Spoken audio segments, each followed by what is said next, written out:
Inspiration chassidique du jour, 18 Tevet, Chai Tevet.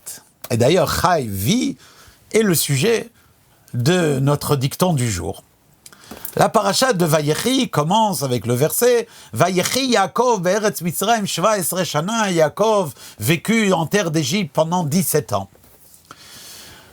Le Baal HaTurim, il dit oui, c'est en Égypte que Yaakov enfin vécu véritablement. Ces 17 dernières années étaient les meilleures années de sa vie. 17, c'est d'ailleurs la valeur numérique du mot Tov, bien. Le Tzemach Tzedek, lorsque Rabbi Menachem Mendel de Lubavitch, le troisième rabbi de Lubavitch, lorsque il entendit de son maître au Cheder cette traduction de ce pasouk, en suivant l'interprétation du Baal HaTurim, qu'on vient d'expliquer, il en a été extrêmement perturbé.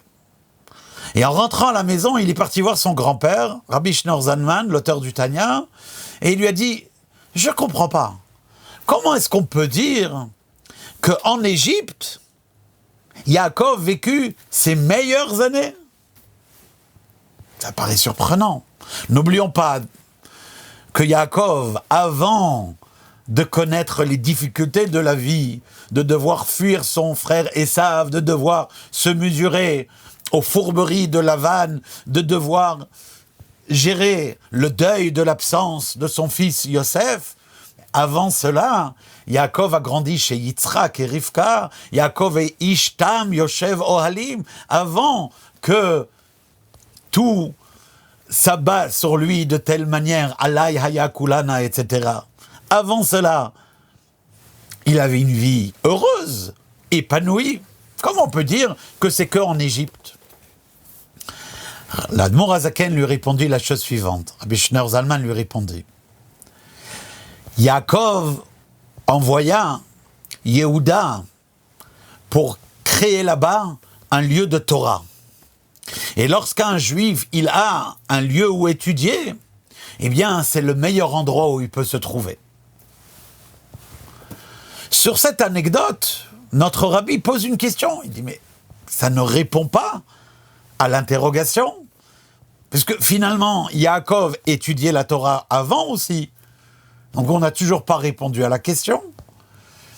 Mais, nous dit le rabbi, le secret est dans le fait que Yaakov a envoyé de tous ses enfants Yehuda. Yehuda, c'est la force de la soumission, de l'annulation de soi. Car voyez-vous, en effet, c'est lorsqu'on étudie la Torah avec une soumission absolue à Kadosh Baruch Hu, non pas dans une condition où on est content de pouvoir étudier, parce qu'on comprend et qu'on a Yitzhak, voire même Abraham, comme maître, mais lorsqu'on se trouve dans l'Égypte, dans un endroit où il y avait de l'impureté, mais là-bas, d'une manière simple, on étudie la Torah, eh bien c'est la plus belle manière de s'attacher à Dieu, et c'est en cela que ces années-là étaient les meilleures années de la vie de Yaakov. Kol Tov.